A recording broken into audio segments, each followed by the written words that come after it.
This is day 118, Textura Blackletter.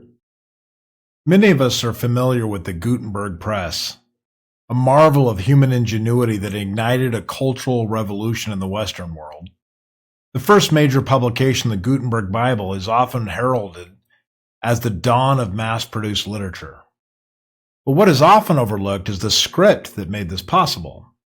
The first standardized typeface, Textura Blackletter. Before the invention of movable type, written language was largely the domain of scribes, painstakingly transcribing manuscripts by hand, most notably in Catholic monasteries. The elegant, tightly woven letters of Textura Blackletter were a direct adaptation of the calligraphy styles used in these scriptoria.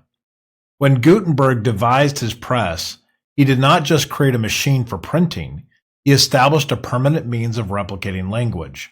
A typeface, what we call a font. Something that once set could be used again and again without human intervention.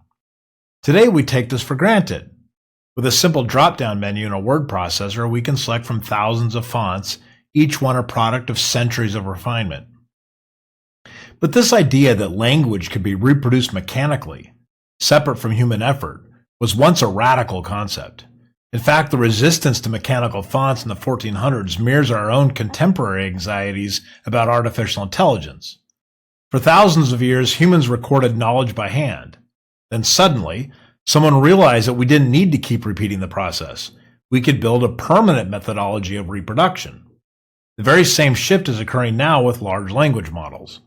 For all of history, we have structured our thoughts in language, over and over again, passing knowledge from one person to the next.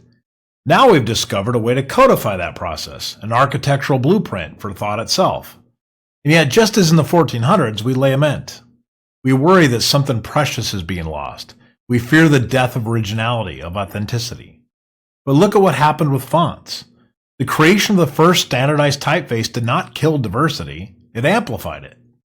Where once there were only a few regional script styles, we now have an explosion of fonts, numbering in the tens and tens of thousands. Creativity was not stifled, it was unleashed. Evolution is often spoken of as a given, a force as inevitable as the rising sun. But how does it actually manifest? We will not grow keyboards embedded on our limbs, nor will a mouse become an extension of our hands. Instead, we will adapt to the pressures of our time. We follow those who master the tools that define survival in their era. Today, those tools are written, spoken, and illustrated language.